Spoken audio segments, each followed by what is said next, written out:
Hello guys, કેમ છો બધા? મજામાં જશો એવી ભગવાનને પ્રાર્થના। આજના મિની બ્લોગમાં આપનું હાર્દિક સ્વાગત છે। સાંજનો સમય થઈ ગયો છે, શાક રોટલી બની ગઈ છે આપણી, અને હવે માર્કેટમાંથી લાવ્યા હતા દૂધીને ઉપરની છાલ કાઢી નાખી છે। વિડીયો ઉતારવાવાળા કોઈ નથી એટલે આપણે જાતે જ મહેનત કરીશું। તો ખમણીના મદદથી દૂધીને સારી રીતે ખમણી લેશું।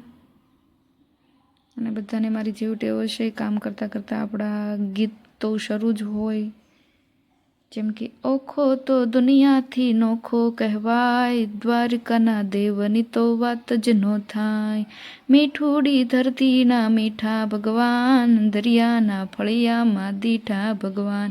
હવે આપણે બાઉલ લઈ લીધું છે અને ગેસ શરૂ કરી આ ખમણેલી દૂધીને બાઉલમાં નાખીને તેને થોડું ઘી ઉમેરી અને તેને શેકાવા દેવાનું છે।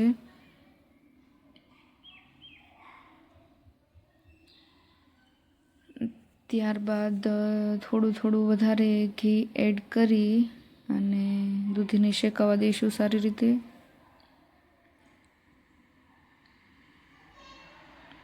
આ છે દેશી ફ્રેશ તાજું ઘી, જેને થોડું એડ કરતા જઈશું અને દૂધીને સારી રીતે શેકાવા દઈશું।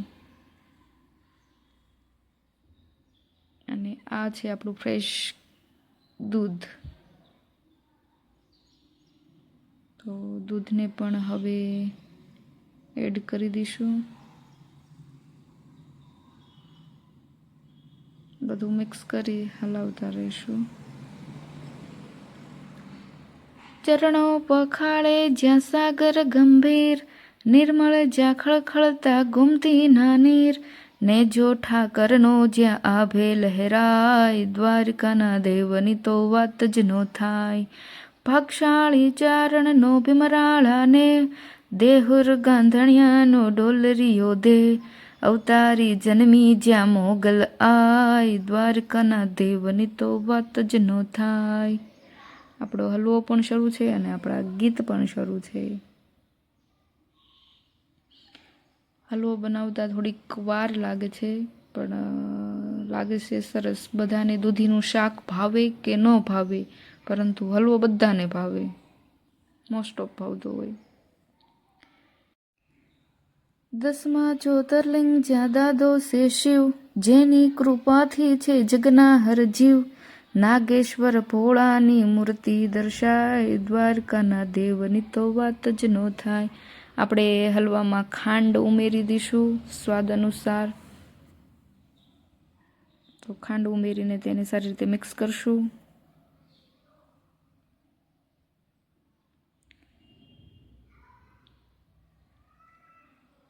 જોધાને મૂળના જબરાતે જોમ, વાધેરના ભાલાએ તોડ્યો તે વ્યોમ, અલબેલો વાર્તાને આખો રંડાય, દ્વારકાના દેવની તો વાત જ નો થાય, ધવલી આ ધરતીના ધવલા છે લોક, શરણાર્થી સાટું એ મરવાના શોક, ચારણ રાજાઓના ગીતડા જોગાય, દ્વારકાના દેવની તો વાત જ નો થાય, ઓખો તો દુનિયાથી નોખો કહેવાય, દ્વારકાના દેવની તો વાત જ નો થાય, દ્વારકાના દેવની તો વાત જ નો થાય, મીઠુડી ધરતીના મીઠા ભગવાન, દરિયાના ફળિયામાં દીઠા ભગવાન।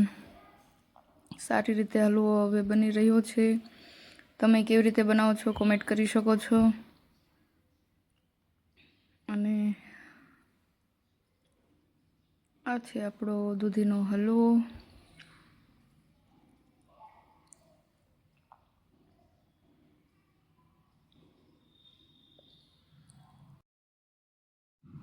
આવતા બ્લોગમાં પાછા મળીશું।